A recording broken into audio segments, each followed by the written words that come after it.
A fully loaded Boeing 747 weighs approximately 440 metric tons at maximum takeoff. There is a truck that can carry more than that. Not the truck itself, just what it's carrying. 450 metric tons of rock and ore sitting in a single dump bed, on a vehicle that then has to drive that load up a mine haul road without collapsing, tipping over, or destroying the tires underneath it. The Caterpillar 797F, the truck we opened this entire series with, carries 363 metric tons. That number felt unbelievable at the time. This truck carries almost 100 tons more than that, a difference so large that conventional haul truck engineering, the kind used on every other machine in this series, simply couldn't handle it. So the engineers who built it broke the pattern. Every ultra-class mining truck we've discussed has 6 wheels, 2 at the front, 4 at the rear, in a single axle configuration that has been the industry standard for decades. This truck has 8, 2 full axles at the rear instead of 1, an arrangement that exists on almost no other vehicle of this type. This is the BelAZ 757-110, built in Belarus, a country that, if you asked most people to name the nation's leading heavy equipment engineering, would not make anyone's list. And it holds the world payload record for haul trucks by a margin that isn't close. Not by 10%, not by 20%, by enough that the second-place machine isn't really in the same conversation. To understand why this truck needed a design nobody else uses, you have to understand exactly what happens to a conventional 6-wheel haul truck when you try to push its payload capacity past a certain point, and why, at 450 tons, that point had already been passed. Every haul truck in this series up to this point has used the same basic wheel configuration: 2 steered wheels at the front, and a single rear axle carrying 4 wheels, 2 on each side. This layout has worked reliably from small construction dump trucks, all the way up to the Caterpillar 797F's 363 metric ton payload class. The reason it works is straightforward physics. Each tire on an ultra-class mining truck can only support so much load before the internal heat generated by rolling under that weight, combined with the sheer mechanical stress on the tire's structure, pushes it toward failure. Mining tires of this scale are already extraordinary engineering achievements, each one standing taller than a person, each one costing tens of thousands of dollars. But even the best mining tire has a maximum rated load, and by the time truck payloads approach 400 metric tons and beyond, spreading that weight across just 4 rear tires starts pushing limits.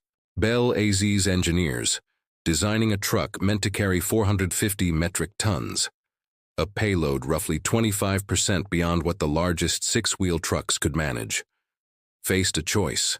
They could wait for tire technology to advance enough to handle greater loads on the standard configuration.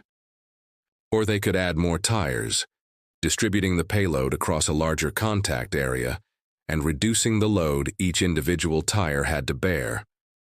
They chose the second option. The BelAZ 757-10 uses 2 full rear axles, one behind the other, for a total of 8 wheels. 4 at the rear on each side, instead of the usual 2. This effectively doubles the tire contact area supporting the payload, bringing the load per tire back down into a range existing mining tire technology could actually handle safely. This sounds like a simple fix. It is not. Adding a second rear axle creates cascading engineering problems throughout the rest of the truck. Problems that don't exist on a conventional 6-wheel design, and that BelAZ's engineers had to solve essentially from first principles. The most immediate problem with a dual rear axle is steering and turning geometry.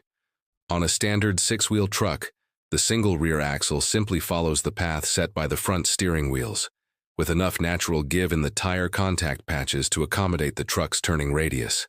Add a second rear axle, rigidly mounted behind the first, and you introduce a serious complication. The rearmost axle wants to follow a different arc than the axle ahead of it during any turn, creating tire scrub, excessive sideways dragging that would rapidly destroy tires and waste enormous amounts of engine power fighting against the truck's own geometry. BelAZ's solution was to make the rearmost axle capable of limited independent steering input, coordinated electronically with the front axle to reduce scrub during turns.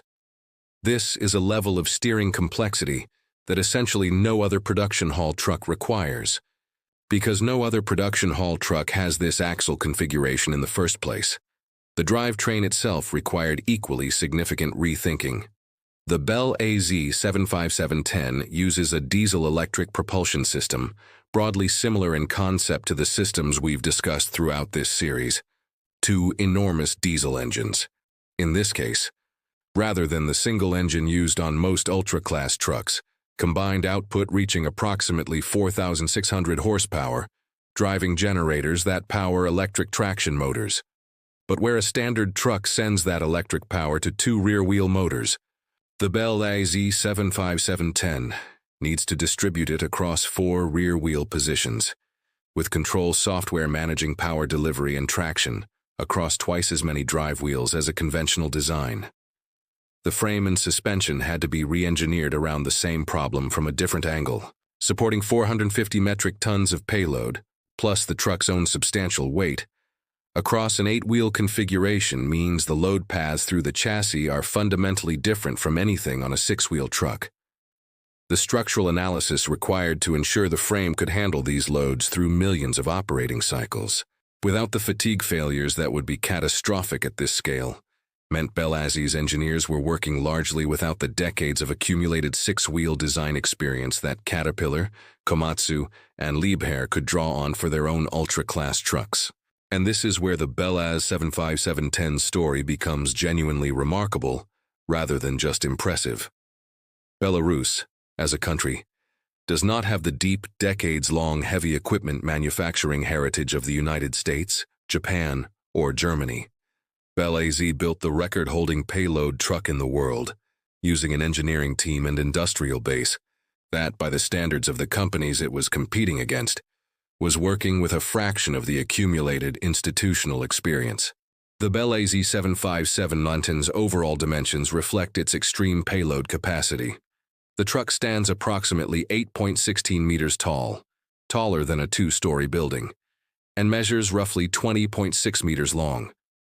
Its empty operating weight is approximately 360 metric tons, meaning that when fully loaded with 450 metric tons of payload, the truck's total gross weight exceeds 810 metric tons, a combined mass that few structures anywhere, let alone a single-wheeled vehicle, are ever engineered to support while remaining mobile.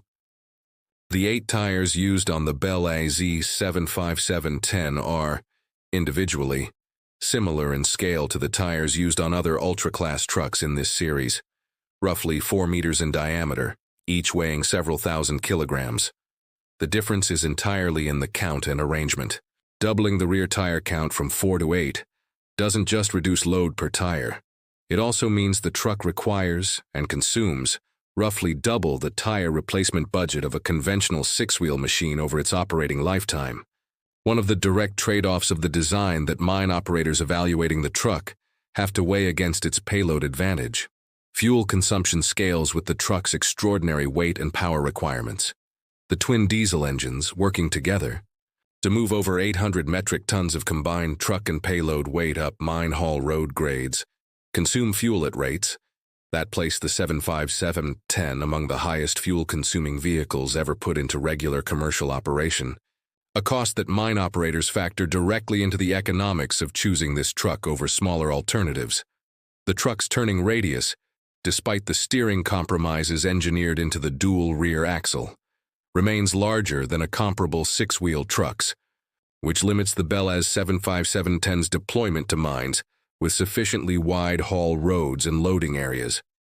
This is one of the primary reasons the truck, despite holding the outright payload record, hasn't displaced 6-wheel ultra-class trucks as the industry standard. Its specific advantages come with specific operational costs that only make sense in particular mining conditions. The BelAZ 75710 has held the payload record since its introduction in 2013, and in the years since, no other manufacturer has built a truck to directly challenge it.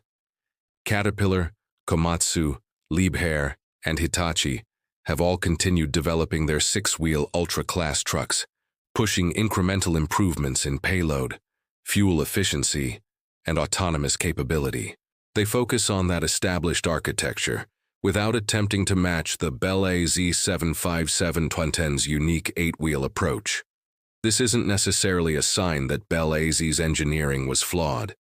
It's closer to evidence that the specific trade-offs of the 8-wheel design involve significant complexity.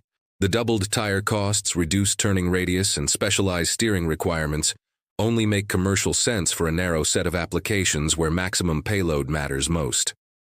Most of the world's largest mines find that a fleet of slightly smaller 6-wheel trucks produces better overall economics than a smaller number of BelAZ 757-10s. But the record stands regardless. It stands as a reminder that the biggest engineering achievement doesn't always come from the company or country you'd expect. BelAZ, from a country most wouldn't associate with record-setting heavy equipment, solved a problem that industry giants chose not to solve at all. Somewhere in a mine right now, a BelAZ 757-10 is climbing a haul road grade, with 450 metric tons sitting in its dump bed. That is more weight than a fully loaded jumbo jet, more weight than any other wheeled vehicle on Earth has ever been rated to carry. It doesn't need to be famous to hold the record. It just needs to keep carrying the weight. Nothing else can.